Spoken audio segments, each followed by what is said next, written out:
¿Qué tal, compañeros, colegas? ¿Qué tal? Muy buenos días, muy buenas tardes, muy buenas noches, según a la hora que se están conectando. El día de hoy vamos a desarrollar nuestra segunda sesión, nuestra segunda clase con relación al módulo 3 de nuestras terapias cognitivos conductuales, en lo que respecta, o mejor dicho, lo que toca hoy es hablar acerca de las terapias de segunda generación. ¿Sí? Vamos a ir avanzando poquito a poquito vamos a ir incluyendo más técnicas, vamos a ir conociendo cómo se van desarrollando, cómo se desarrollan, para que de ahí nosotros en las clases prácticas intentemos realizar. ¿Bien? Porque de ahí las prácticas se van a estar dando en el transcurso del segundo año. Terapia de segunda generación, formación a terapia cognitivo-comportamental. Los objetivos en esta sesión es reconocer las técnicas cognitivo-comportamentales de la terapia de la conducta de segunda generación. La segunda está con la relación, con relacionar las técnicas con hechos prácticos o clínicos y retroalimentar la importancia de la terapia de la conducta en el tratamiento de los trastornos de salud mental y problemas psicosociales desde el inicio de síntomas. Ya estábamos hablando de que nosotros entramos no solamente cuando hay trastornos, sino al inicio y para prevenir y para promover hábitos saludables, ¿no? O mejor dicho, bienestar psicológico. Un poquito de introducción. Recordemos de que el conductismo radical, colegas, salió a partir de la contrariedad del psicoanálisis, en el cual se animó a incluir al método científico para desprestigiar al psicoanálisis. Ujú. Aparte que, como les mencioné en la clase anterior, era un, un tiempo más largo para poder tratar. Entonces, ha sido tan radical nuestro conductismo que, que recibió duras críticas. Se olvidó de dar la connotación humana a la persona, en el cual muchos de ellos se olvidaron de las creencias, los pensamientos y las emociones. Como les mencionaba, colegas, en la sesión anterior, eh, en el ejemplo clásico de la ratita, les dejábamos 24 horas sin comer. ¿Te imaginas a un ser humano dejarlo sin comer para que reaccione? Eh, es bien humano, ¿no? Si bien es cierto, se relaciona más con el concepto de salud-enfermedad, la terapia y la conducta empezó a evolucionar. Como toda ciencia, colegas. Toda ciencia, una vez que es considerada como tal, cumple sus funciones como tal y a través de las tecnologías, sea de la información o de la recolección de los datos y el mismo método científico como tal, empieza a evolucionar. Si no hay evolución, pues eh, no puede perdurar una especie. Lo mismo sucede con nuestra terapia y la conducta. El psicoanálisis prácticamente no ha evolucionado, sigue con los mismos parámetros de siempre. Hay gente que aún sigue creyendo en el psicoanálisis, lo cual está bien.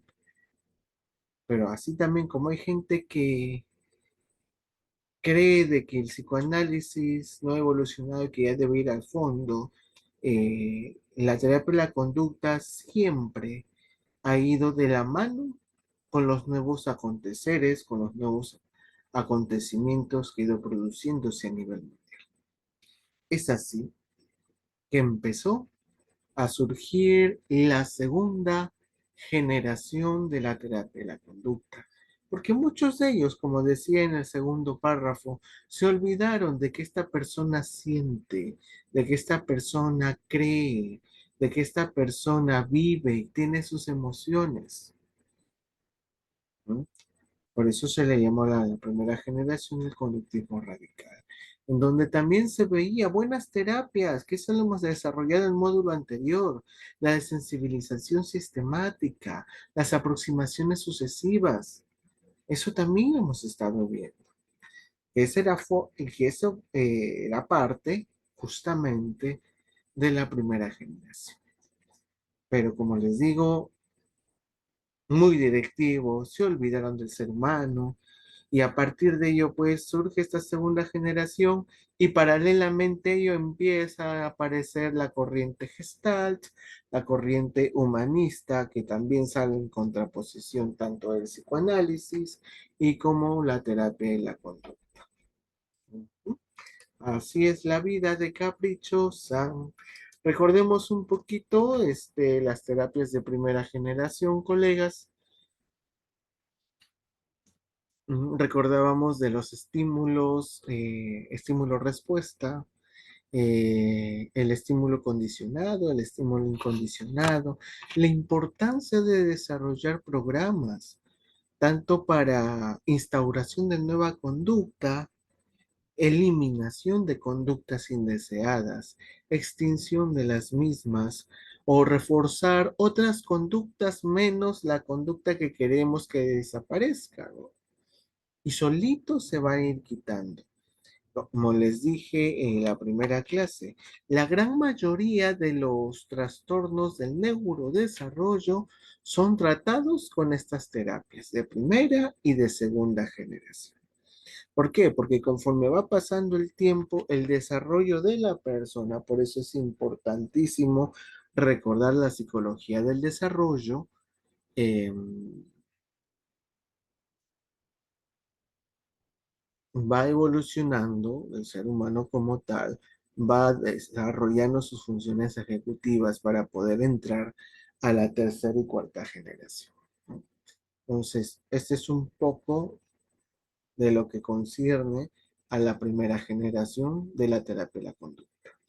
En estas terapias de segunda generación tiene sus inicios. Nacen en la década de los 60, en donde la psicología cognitiva comenzaba a cobrar fuerza tanto a nivel teórico como lo aplicado. Entonces, empezaban a decir, ¿cuál es primero, el huevo o la gallina? ¿Cuál es primero, mi conducta o mi pensamiento? ¿No? Entonces, tanto a nivel teórico como a nivel aplicado. En ese sentido, las investigaciones pasaron de estudiar el aprendizaje a analizar fenómenos tales como la mente, la memoria, el conocimiento, las representaciones mentales. Esto trajo consigo un cambio epistemológico con respecto a las variables causales, desde la primera generación que ya estaban hablando, ¿no? Como determinantes del comportamiento humano, acción, reacción, ¿no? La continuidad de la conducta, la continuidad del refuerzo.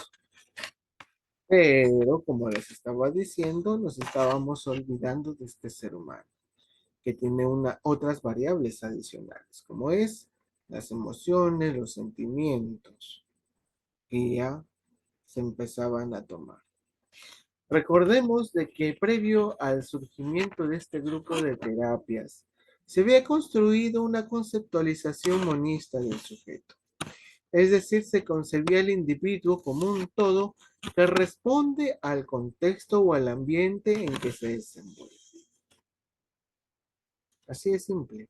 El ambiente modificaba prácticamente todo, pero estas terapias de segunda generación cambian la visión y proponen que los seres humanos actúan en correspondencia con lo que piensan. Es decir, es la forma de significar el mundo la que determina el actuar de los sujetos. Es decir, antes, en la primera eh, generación, el ambiente hacía lo que quería contigo. En esta segunda, el ambiente, tal como tú percibes el ambiente, este se va a comportar contigo. Y conforme a ello, tú vas a analizar, vas a cuestionar, vas a refutar para tomar una sabia decisión. En eso se considera o se engloba el tema de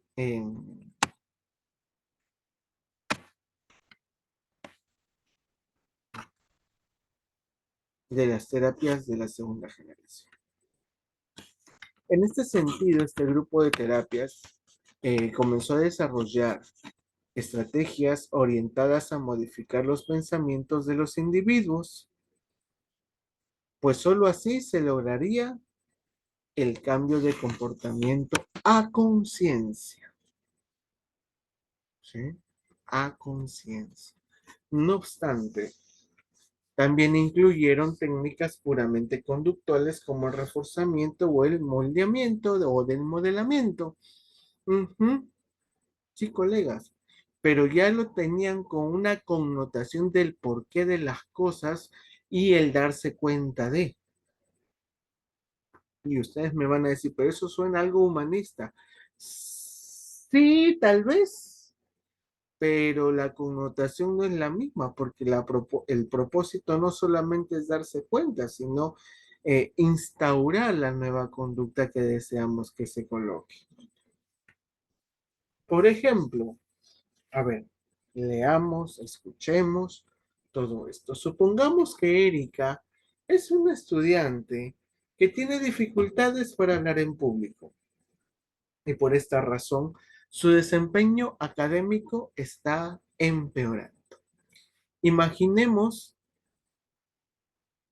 que cuando Juan, puede ser Erika en este caso, pasa al frente del curso a desarrollar un tema que en particular o en un tema en particular, comienza a tener algunos pensamientos tales como, ¿se van a burlar de mí?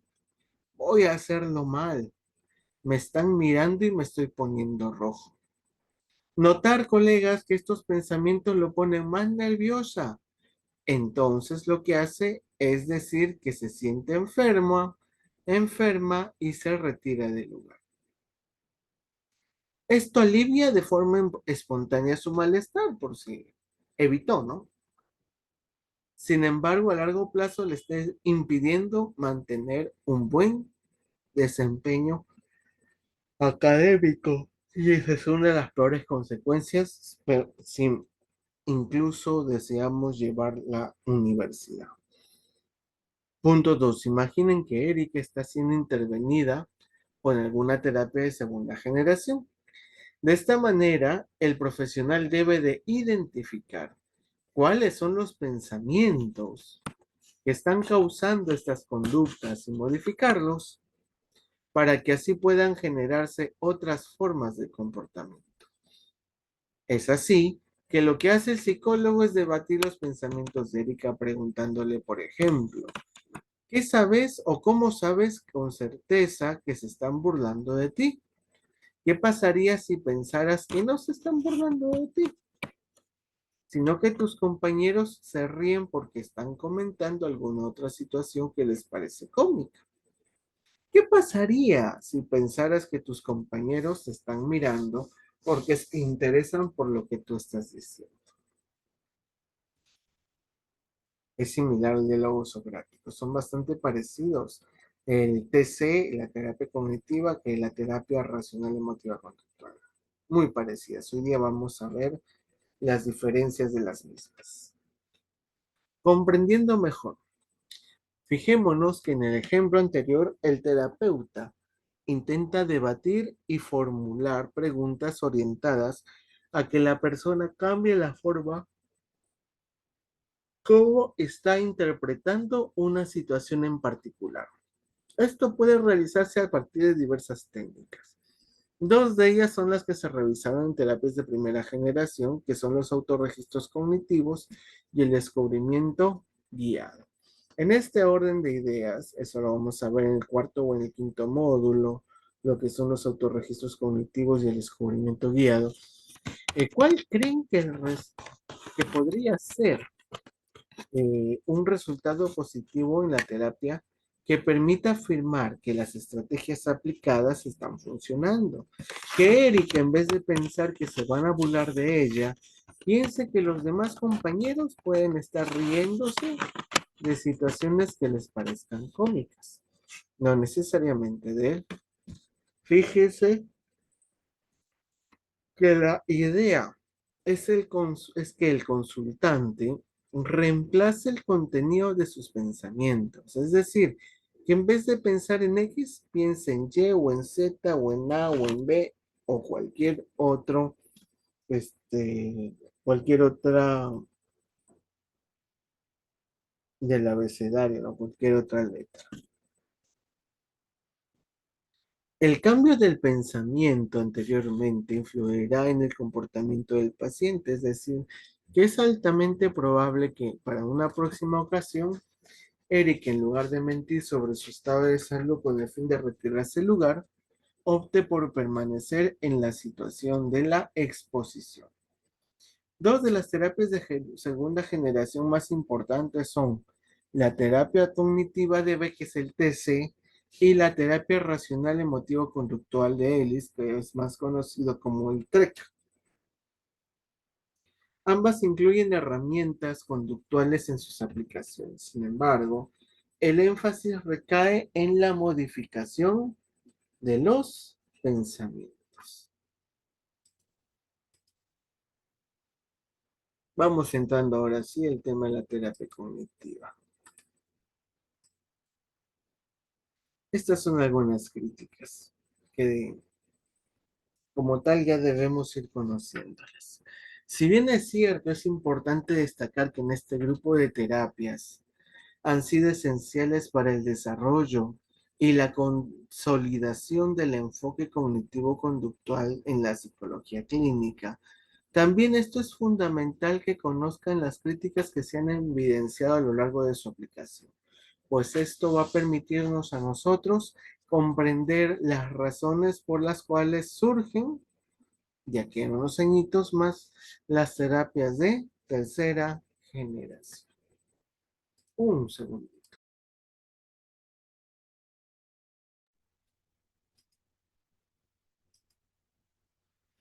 Otra de las críticas, colegas, que son más relevantes, está asociada con la visión de control de las terapias de segunda generación que han implementado al momento de desarrollar sus estrategias de modificación de pensamiento.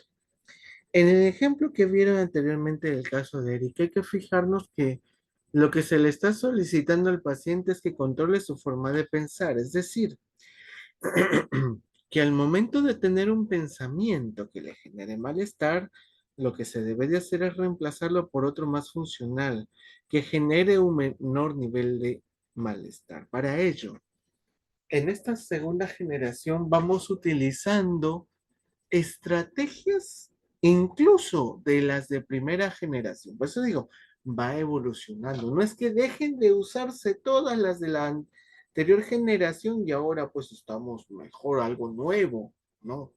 Se utilizan las de la primera, se utilizan de las de segunda, se utilizan las de tercera, se utilizan las de cuarta generación, todas ellas como tal. Así es, colegas. Eh, Incluso dentro de los planes de tratamiento, por ejemplo, una persona que está con depresión y llega un momento de estar haciéndose o de ver a la persona, ¿no? Que le dejó por otro, acercándose, comienza a tener un comportamiento o una reacción fisiológica. ¿Qué es eso? Condicionamiento clásico. Y ¿y qué hago? Comienzo a trabajar qué cosa, controlar mi cuerpo, a manejarlo, a tomarse fuerza de sí mismo diciendo yo sí puedo, pero no solamente es eso, sino también aprendiendo a canalizar y luego tranquilizar. No es decirle tranquilízate, sino que yo mismo busco maneras, justamente con el apoyo de mi terapeuta, para poder contrarrestar este tipo de cosas. Y a pesar de ello, también de manera cognitiva, voy trabajando algo que se me ha ido muy bajo, que es mi autoestima, las creencias que tengo sobre mí, los pensamientos que tengo sobre los demás, los pensamientos que tengo sobre el futuro, que de acá más abajo vamos a ir viendo la famosa triada cognitiva, que está absolutamente relacionada con los casos de depresión, las cuales también se vienen interviniendo de manera eficiente justamente con la terapia cognitiva. Ujú. Alcanzar este objetivo, pues no resulta fácil muchas veces, colegas. Pues el sujeto debe de entrar en un diálogo interno, en el cual debe de encargarse de modificar su propio pensamiento intentando encontrar evidencias o certezas que le permitan argumentar lo irracional de sus condiciones. Punto allí, ahí nos quedamos. Que eso no me va a ser profe, eso no me va a ser doctor. No, vamos a entrar a este ejemplo. Y eso lo obtuve a partir de la experiencia. Me llega una persona llorando porque acaba de encontrar a su pareja teniendo relaciones con otra persona y esa otra persona era su hermana. La terapia cognitiva en ese rato no iba a entrar. Lo primero que tendremos que utilizar era las terapias de primera generación.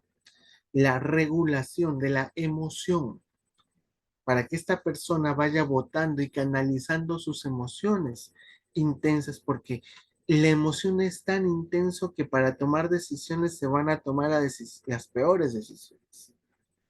Y si no enseñamos a esta persona a canalizar esa crisis emocional, hasta puede tomar veneno, puede hacer acciones que más adelante se arrepienta, siendo en el infierno o en el purgatorio o en donde sea, ¿no? En ese sentido, este, las terapias de segunda generación entran cuando la persona está consciente de o falta tomar una conciencia, pero no está involucrado la parte psicofisiológica, en donde entra una serie de desesperación, quiere matar, quiere destruir, quiere destrozar y no sabe cómo, cuándo, ni dónde, ni por qué, ni con quién. Tal vez lo sepa con quién, pero las consecuencias, ¿cómo van a tener? ¿Va a ser fructífero? ¿Va a ser adaptable? ¿Va a ser acorde a la sociedad en donde está viviendo? ¿Sí o no? ¿Por qué? Y todo ese tipo de preguntas, con razón o sin razón, nos ayuda a que esta persona puede, o incluso nosotros ahí vamos dándonos cuenta qué tanto esta persona ha trabajado sus funciones ejecutivas. ¿Sí? Las capacidades de las funciones ejecutivas. Las personas impulsivas porque aún les falta estimularse. Tal vez sean muy inteligentes, pero son fácilmente manipulables y eso nosotros como psicólogos tenemos que ir enseñando poquito a poquito. Para realizar esta actividad se refiere a las terapias de la conducta de su segunda generación.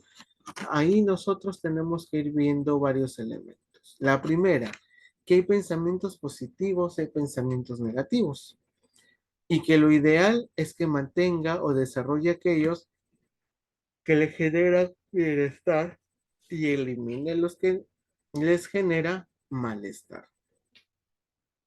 Cada vez que aparezca un pensamiento que genere malestar, la persona debe de hacer lo humanamente posible para modificar dicha cognición. Implica que debe tener un diálogo interno que le impide que éste sea efectivo en la ejecución que es lo que está realizando en ese momento. En el caso de Erika, entrar en una discusión consigo misma va a impedir que exponga de manera efectiva, pues por un lado vamos a hacer que se desconcentre, ¿no? Por intentar modificar sus pensamientos y por otro es probable que los asistentes noten dicha desconcentración y empieza el bullying.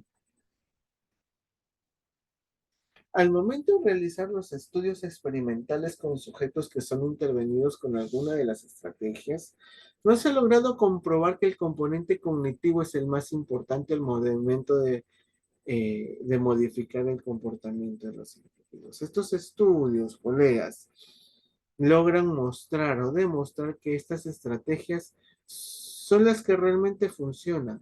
Las cognitivas son menos adicionales que al ser eliminados no generan ningún tipo adverso, ¿no? O al momento de alcanzar el cambio comportamental a lo largo de la terapia psicológica.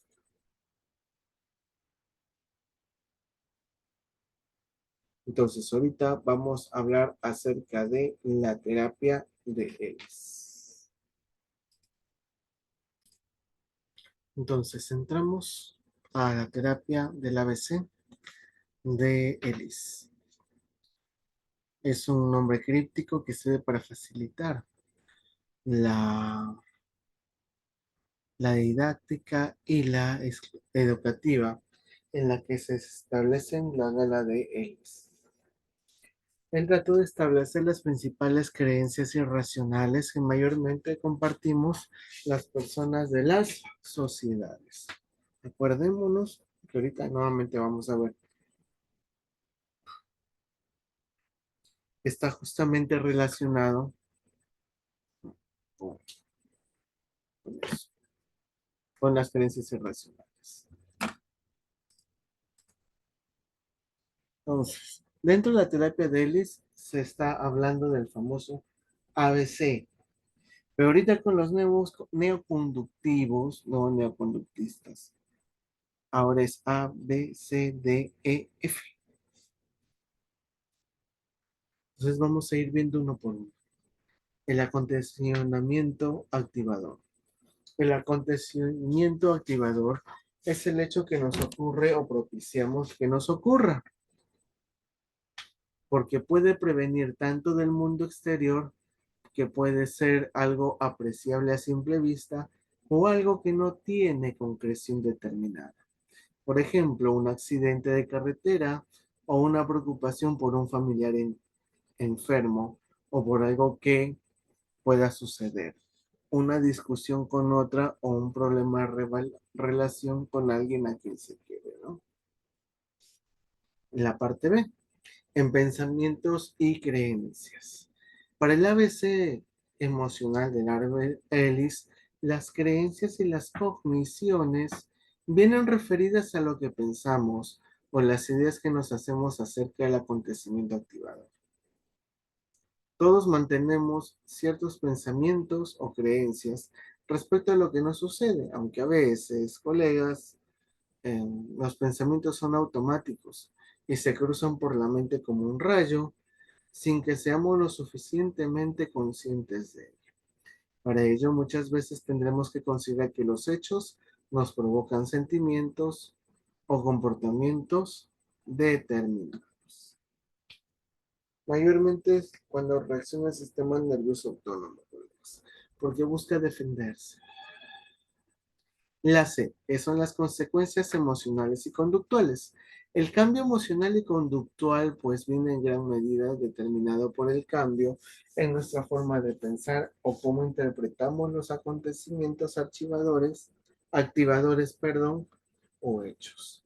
Ante un mismo hecho, que puede ser, por ejemplo, suspender un examen, se puede responder de manera diferente, algunos con depresión, otros con tristeza, otros con culpabilidad, la decepción, frustración, indiferencia, la ira, etcétera, de acuerdo a los pensamientos irracionales o creencias o racionales que podemos mantener para interpretar.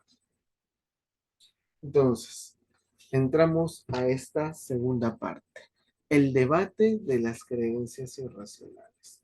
Para poder, colegas, debatir las creencias irracionales, primero hay que tratar de llegar a ser consciente de nuestras propias creencias irracionales. Por eso, yo les decía,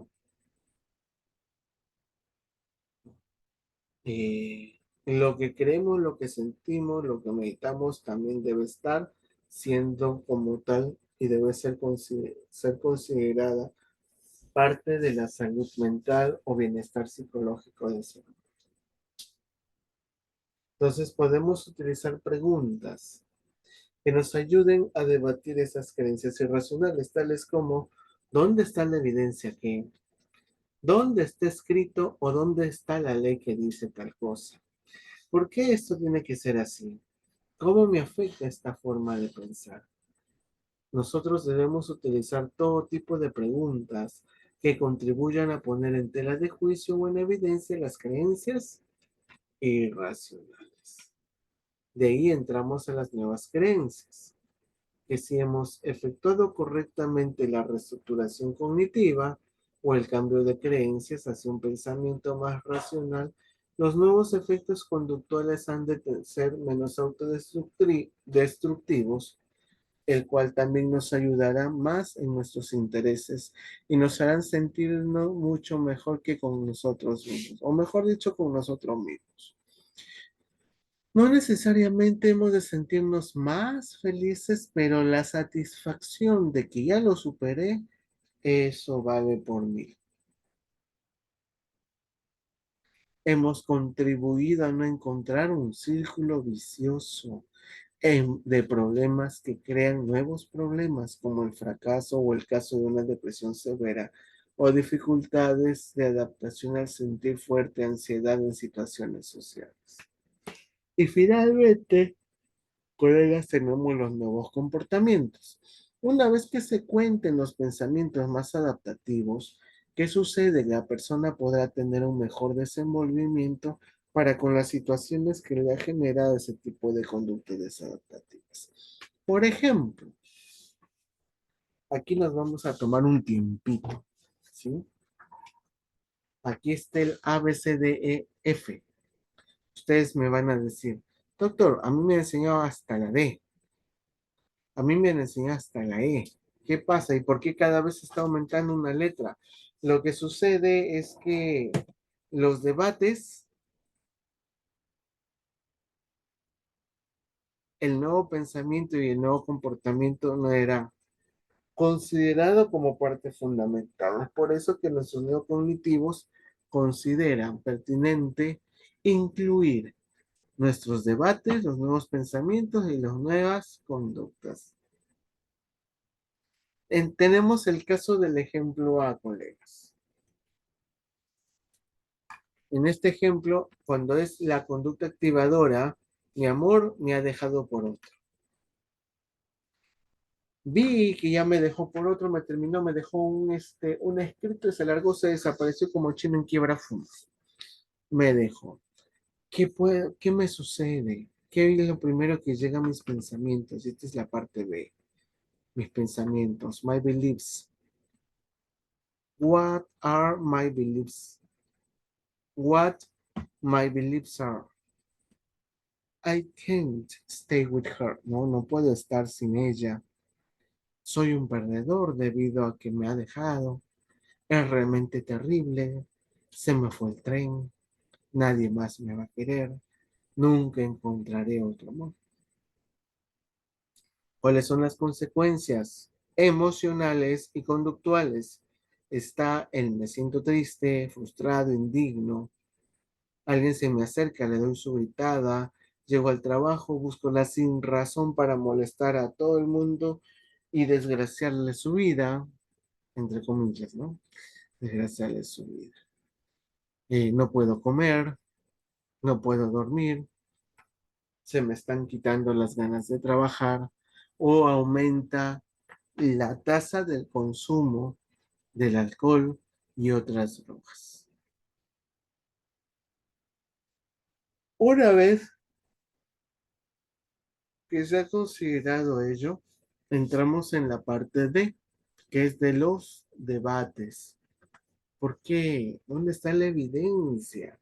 ¿Dónde está escrito? ¿Qué más podemos hacer? ¿Qué podemos inculcar, involucrar o mejorar el pensamiento de nuestro paciente? Una vez hecho este tipo de confrontaciones, entramos a la parte que son los nuevos pensamientos, tales como, por ejemplo, encontramos las cosas que siempre pasan, pasan para algo mucho mejor. Ya me estoy dando cuenta de lo que ella se perdió. No vale la pena tenerle rencor, ¿sí? Nuestra felicidad le hará tener más cólera a esa persona y así el pensamiento.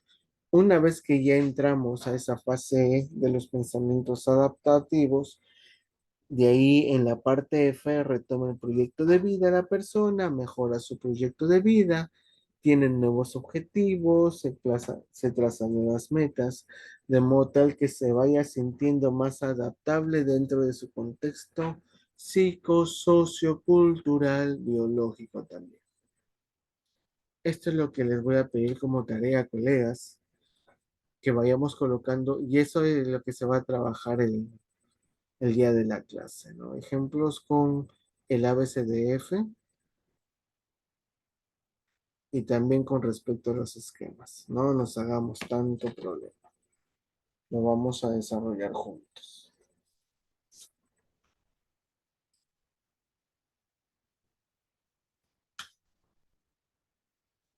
Ahora sí, vamos a entrar a la terapia cognitiva de Beck.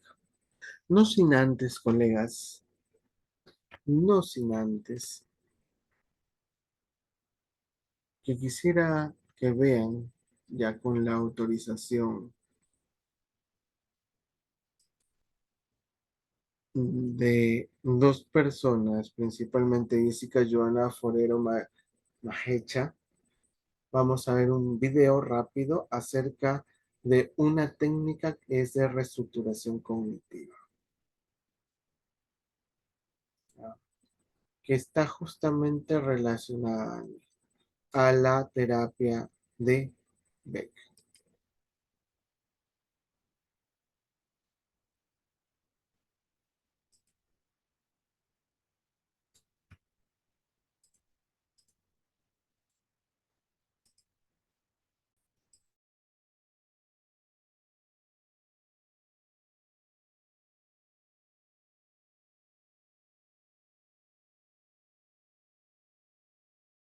Estudiantes de octavo semestre de Psicología de la Fundación Universitaria del Área Andina, y en el día de hoy vamos a estar haciendo un ejercicio práctico de reestructuración cognitiva enfocada en método socrático. Hola Jessica, buenas tardes. Buenas tardes, doctor, ¿cómo está? Muy bien, muchas gracias. Bienvenida. Gracias, doctor. Cuénteme, ¿cómo le fue de camino? ¿Muy difícil la llegada? No, doctor, súper estresada porque pues primero me tocó venirme Transmilenio porque pues como hoy es pico y placa, entonces pues nada, no pude venirme en mi carro. Sí. Me tocó en Transmilenio y nada, eso me empujaron. Uy, no, horrible, horrible. Y como uno es gordo, pues uno no cae en cualquier pedacito por ahí, sino que no, es horrible, horrible. Pero bueno, ya llegué, doctor. Es que el transporte en esta ciudad sí está muy difícil, ¿no? No, Muy, horrible, muy complicado. Pero bueno. Bueno, y aparte no encontraba su consultorio, doctor. O sea, yo decía, bueno, pero es por esta calle o es por la de más adelante, porque como todas son como tan parecidas y tan estrechas. No, y lo difícil aquí es que como todas las calles son cerradas, entonces es bien difícil ubicar la dirección. No, horrible, doctor. Pero bueno, ya estamos aquí. Sí, lo importante fue que ya llegó y pues nada, vamos a empezar a trabajar. ¿Listo? Sí, doctor, gracias. Bueno, Jessica, cuénteme, ¿a qué vino? Bueno, doctor, bueno, pues realmente yo no sé ni por qué estoy acá, ¿sí? Sí. Porque pues una amiga me dijo, no, ve allá donde el psicólogo, él te puede como orientar o ayudar pues en tu problemática. Y nada, pues yo estoy acá, doctor, porque yo siento que mi esposo ya no me quiere. Yo siento que ya no me quiere, yo siento que él ya no me dice palabras bonitas, cosas bonitas. Yo siento que ya no soy como atractivamente visual para él, ¿sí? O sea, ya como que ya no le gusto. ¿Y usted por qué dice que su esposo no la quiere? Pues mira, doctor, o sea, ¿quién va a querer a una gorda? O sea, estoy re gorda, horrible, fea. O sea, yo debería estar más delgadita, más bonita, más talladita. Yo debería haber bajado, no sé, unos 10 kilos. Pero mire cómo estoy, doctor. O sea, su esposo le ha dicho que usted está muy gorda. Pues no, doctor, o sea, él no me ha dicho, oye, usted sí está gorda, está fea. No, él no me ha dicho así, doctor. Ajá. No, en ningún momento me lo ha hecho expresar así verbalmente, no, para nada. Pero yo siento que estoy gorda y si sigo así, yo siento que lo voy a perder, doctor. Porque es que tantas mujeres bonitas por ahí. Bueno, Jessica, vamos a hacer lo siguiente. Quiero que por favor se ubique 3 años atrás y se describa, que me cuente usted hace 3 años cómo era físicamente. Bueno, doctor. No, pues, no era ni la sombra de lo que soy ahorita, doctor. Yo era una mujer súper alegre, bonita, delgadita, eso todo me quedaba súper talladito, doctor. Eso yo salía a la calle, robaba miradas, mi esposo cada rato me decía cosas bonitas, ¿sí? Y yo como que me sentía motivada, yo, wow, ¿sí? O sea, yo me sentía como impotente, ¿sí? Como bien, pero ahora ya no, o sea, yo ya me siento horrible, o sea, horrible, ya no me dan ganas de nada, ni arreglarme ya, porque una gorda, ¿para qué se arregla? O sea que desde cuándo empezaron esos pensamientos. Doctor, pues, ¿desde cuándo? Sí, señora. Doctor, pues mira, yo tuve mi hija ¿Hace como, cuánto? como un año, ¿no es cierto? Ok. Como un año tuve mi hija y yo desde ahí comencé a sentirme gorda, fea. Y yo siento que todas las mujeres que tienen hijos pues se vuelven gordas, feas. Y yo no, estoy re gorda, yo ni para qué me arreglo, ni para qué me visto, porque si uno gordo, ¿para qué se viste así? Si se va a ver gordo. O sea, no, yo me siento desmotivada. Me siento gorda, fea, horrible. Bueno, Jessica. ¿Usted ya ha ido al médico? ¿La han pesado? ¿La han tallado? Pues sí, mire, doctor, ese es una clave ahí, no sé. Porque yo fui al médico y el médico pues como que me talló estatura, peso, bueno, todo eso, y me dijo que sí estaba acorde, pues que mi peso, mi estatura y bueno, todo eso estaba como acorde. Sí. Que no me preocupara, que yo ya había recuperado mi peso, que después pues, del embarazo y todo, pues que ya estaba como normal, que ya era una, pues había generado el proceso normal y que estaba en mi peso como tal. Pero yo no me siento así, doctor. O sea, yo me siento gorda, yo me siento fea y como que siento que nada tiene sentido, doctor. Bueno, desde que llegó la estoy escuchando y veo que se da mucho palo, todo el tiempo se da mucho palo. Eh, Quisiera saber si esos pensamientos o eso que usted me cuenta a mí le ayuda en algo de pronto en su relación, a verse distinta. Pues no, doctor, no me ayuda en nada. Antes me siento peor porque pues uno sintiéndose gordo, feo, pues no le ayuda en nada ya en su relación con su esposo, ni con sus amigos, ni con nada, porque ¿qué? ¿Ok? Bueno, mira Jessica, generalmente, y esto hay que entenderlo muy bien, ¿no? A medida que va pasando el tiempo, pues el cuerpo va cambiando, ¿sí? No es lo mismo tener 15 años a tener 30, 45 o 60 años. ¿Mm? El cuerpo cambia y esos cambios que va teniendo, pues hay que empezarlos a aceptar. ¿Mm? Eso por un lado. Por otro lado, cuando una mujer tiene un hijo, suceden unos cambios que son naturales. Eso no le pasa solamente a usted, le pasa a todas las mujeres que tienen unos cambios en su cuerpo y pues obviamente ya no van a volver a ser las mismas quinceañeras de toda la vida, ¿no? Hay algunos cambios que hay que empezar a aceptar. ¿Usted cree o qué cosas cree usted que podríamos hacer para cambiar esos pensamientos que tiene en este momento, Jessica? Pues mire, doctor, bueno, pues primero lo que usted me está diciendo, doctor, o sea, yo ni siquiera me había puesto a pensar que, claro, o sea, yo ya tengo una niña, ¿no es cierto? Una hija. Sí. Y pues que a raíz de eso, pues claro, o sea, yo tengo ya, se generó un cambio en mí y que no voy a volver a ser la misma hace unos 4 o 5 años, ¿sí? Sí. O sea, ni siquiera me había puesto a pensar en eso, doctor. O sea, ahorita que usted lo dice, de pronto sí, sí es verdad, o sea, se generan cambios y pues ya no soy la misma de hace 4 años, empezando por ahí. ¿Qué puedo hacer ahorita? Pues no sé, doctor. De pronto como ir al salón de belleza, arreglarme el cabello, de pronto, no sé, cambiarme el color, el peinado, pues como para que yo me vea diferente y de pronto pues mi esposo también me vea diferente, ¿no? Sí. Y me diga cosas más bonitas seguidamente. Claro, mira, hay varias cosas que en el transcurso de la conversación que hemos tenido, usted ha venido diciendo. Lo primero es que ya ha ido al médico, la han pesado y la han tallado y pues el médico le dice que está bien. Lo segundo, usted me dice que su esposo nunca le ha dicho que usted está gorda, ni que está fea, ni la dejó de querer. Y lo tercero, usted acaba de decirme que no se había puesto a pensar de pronto en esta situación y que es bien importante tener en cuenta todos los cambios sí, que va teniendo, ¿no? Sí, doctor, claro. Bueno, esas alternativas que usted está planteando son unas alternativas que nos sirven en este proceso. Es bueno, digamos, que sea muy juiciosa, que las haga en su casa o las haga en su día a día para que nos funcione de pronto este pensamiento que usted tiene y que se le ha metido pues todo el tiempo, ¿no? ¿Qué otras cosas cree usted que podríamos hacer? No sé, doctor, de pronto colocarme de pronto ropa un poquito más bonita, más ajustada, cosa que yo, digamos, al verme al espejo, pues me sienta bien consigo mismo, ¿no? Porque pues sí, de pronto puede ser por ese lado, ¿no es cierto? Sí, eso nos podría ayudar bastante. De pronto salir, de pronto, no sé, poner mi mente en otros aspectos, en otras situaciones, ¿no? En el que yo pues no esté pensando siempre como en lo mismo, ¿no? Claro. De pronto olvidarme de la televisión y todo eso, porque pues a veces el uno al ver esos prototipos, pues uno quisiera estar como esos modelos, doctor. Claro.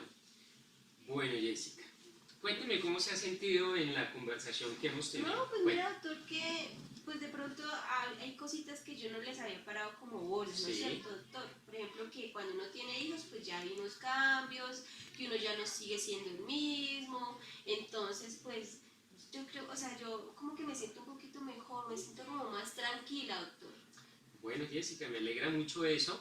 En una próxima sesión nos vemos. ¿Listo? Bueno, doctor, bueno, muchas que esté gracias. muy bien.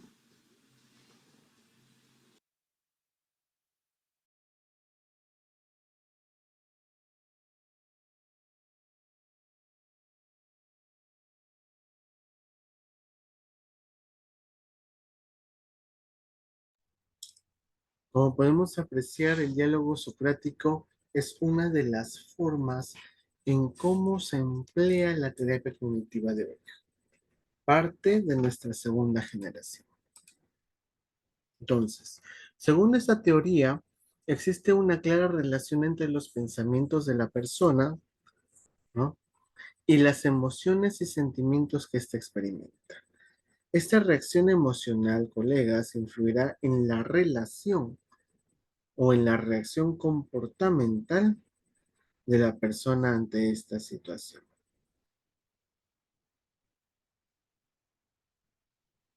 ante la conducta de otro o ante los síntomas que experimenta, dependiendo también del caso. Cuando estas emociones son negativas e intensas, nuestro comportamiento se va entorpeciendo o, o simplemente se vuelve desadaptativo, de modo que los problemas se mantienen e incluso esto se empeora. En ese sentido, Ellis llamó a su modelo de aplicación terapéutica terapia racional emotiva conductual y Beck llamó a su método de terapia la terapia cognitiva. En este modelo de Aaron Beck se centra principalmente en los pensamientos automáticos y en las distorsiones cognitivas.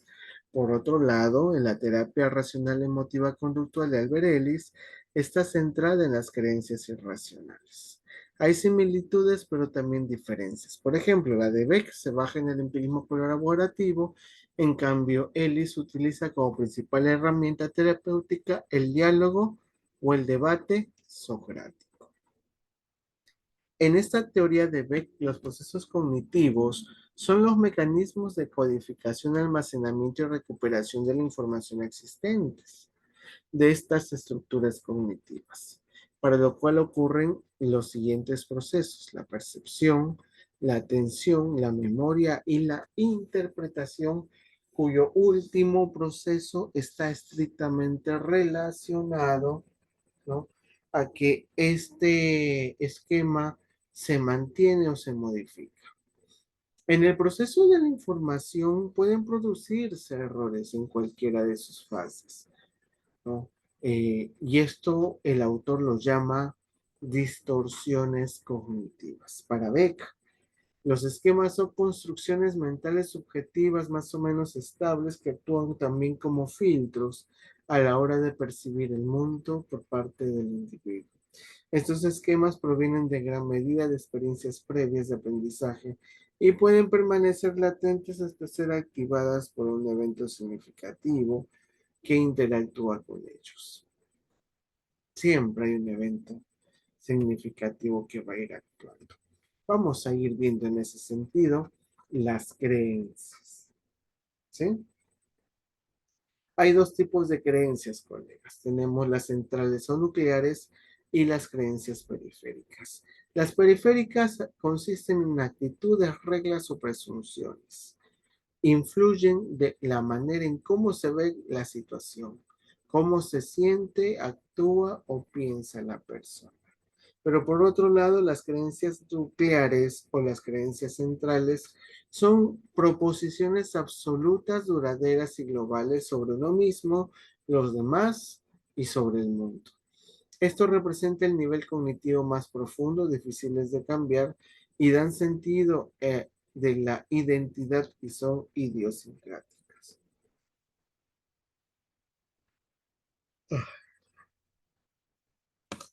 Ahora, cuando los pensamientos e imágenes que resultan de la interacción de la información proporcionada por la situación, los esquemas y creencias de los procesos cognitivos, se va dando estos productos cognitivos. Estos contenidos son fácilmente asequibles a la conciencia que los esquemas y procesos cognitivos. Es por ello de que Aaron Beck sacó la famosa triada cognitiva. Cuando una persona se enfrenta a una determinada situación, el esquema base para modificar los pensamientos, los datos son en las cogniciones, puesto que los esquemas que se activan en una determinada situación van a derivar de cómo responde esta persona. En las personas que padecen depresión se activarán los esquemas inadecuados. Por consiguiente, el primer síntoma de la depresión es la activación de los esquemas cognitivos relacionados con la visión de uno mismo, acá está de uno mismo, el mundo y del futuro. Las personas con esquemas negativos o tendencias a cometer errores de procesamiento son más proclives de padecer trastornos depresivos. Peor aún si nos guiamos bajo la ley de atracción. Aquí encontramos, y ahorita vamos a conocer qué distorsiones cognitivas contamos. Tenemos la abstracción selectiva. ¿En qué consiste? De prestar atención a un solo aspecto, detalle de la situación. Los aspectos positivos se ignoran, dando más importancia a los aspectos negativos. ¿Te parece conocida alguien? Sí, a muchas. Pensamiento dicotómico es cuando los acontecimientos se valoran de forma extrema. O todo o nada, bueno o malo, blanco o negro. Ese es el pensamiento dicotómico. La inferencia arbitraria es sacar conclusiones de una situación que no están apoyadas por los hechos, incluso cuando la evidencia es contra la situación. Ay, seguramente va, esto es debido porque le saca la vuelta. ¿Y cómo sabes? No digo, no, digo. Ya, esa es una inferencia arbitraria. La sobregeneralización es extraer sin base suficiente la conclusión general de un hecho particular. Basta porque te trabaste el momento de hablar, vas a decir que el resto de tu vida es lo peor. Nunca he sido bueno para exponer. Esa es una sobregeneralización. La magnificación y minimización es tendencia a exagerar lo negativo de una situación, un suceso o una cualidad propia y a minimizar lo positivo. Siempre, tú eres así, siempre la paras fregando. Esa es una magnificación, no es una sobregeneralización. ¿Por qué? Porque estamos hablando de una cualidad propia, comparación de la sobregeneralización, que es de un hecho en particular y tenemos y llegamos a conclusiones generales. Tenemos que ir diferenciando muy bien la sobregeneralización de la magnificación con la minimización. La personalización, que es otra de las distorsiones cognitivas, hace referencia a la costumbre de relacionar los hechos del entorno con uno mismo, mostrándose susceptible. Está mirando, ¿no? O está caminando y escucha gente reírse. Ah, no se ríen de mí. Esa es una personalización. La visión catastrófica está relacionada en adelantar acontecimientos y de entre las distintas opciones pensar que siempre va a ocurrir lo peor. Ya van a matarnos, ya va a ocurrir eso, ya va a ocurrir esto otro. El deberías consiste en mantener reglas completamente rígidas y exigentes sobre cómo deben de suceder las cosas. Si, si eres psicólogo, deberías aguantártelas todas. Deberías. Yo creo que tú debiste haber dicho esto. Deberías. Esa es la otra distorsión cognitiva. Otra distorsión cognitiva son las etiquetas globales, en donde empezamos a colocar etiquetas a nosotros mismos o a los demás sin tener en cuenta otras matices.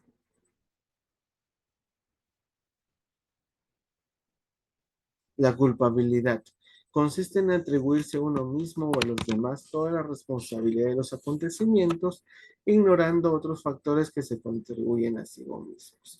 Al activarse esos esquemas, colegas,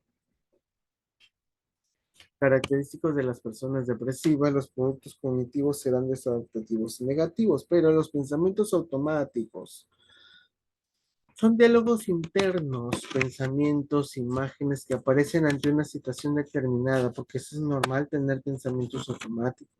Los pacientes suelen considerarlos afirmaciones verdaderas no distorsionadas, pero muestran una serie de características y son las siguientes. Por ejemplo, son mensajes o proposiciones específicas referidas a una situación concreta y siempre serán creídos independientemente que sean irracionales o no. Son aprendidos y entran de forma espontánea en la conciencia, dramatizando y exagerando lo negativo de la situación. No son fáciles de detectar ni de controlar, pues aparece en el flujo del diálogo interno. Comienzo a pensar, no, ay, el chifa de allá de la avenida Larco han sido los peores.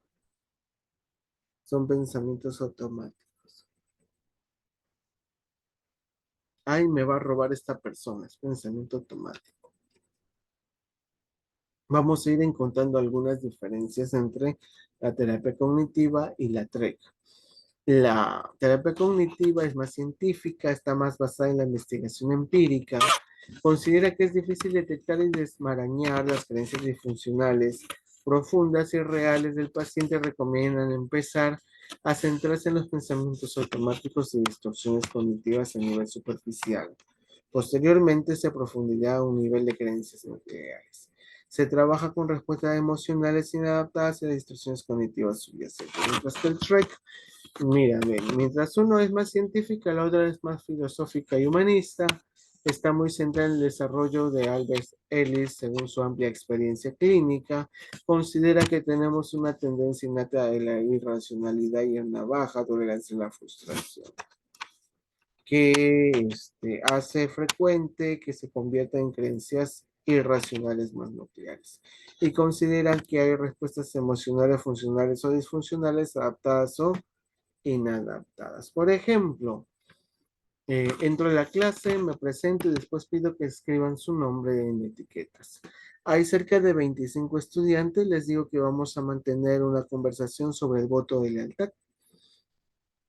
Espero un momento mientras hacen sus etiquetas. Cuando parecen haber terminado, pregunto si ya están listos para comenzar.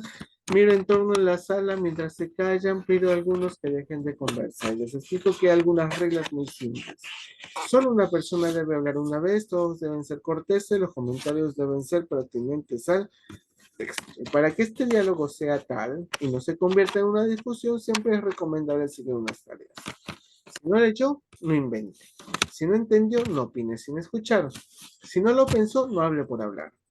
Si no está de acuerdo, justifique con respeto. Encontró un error, señálelo con cortesía. Descubrió una pista, compártela con generosidad. Tiene una buena idea, pues exprésela con claridad. ¿Se le ocurrió alguna buena idea? Pues escuche también a los demás. No leyó, no entendió, no pensó, todos perdemos. Y el diálogo se va desarrollando de una manera sintetizada de esta siguiente manera, que es similar al video que acabamos de ver. ¿Qué significa el voto de lealtad?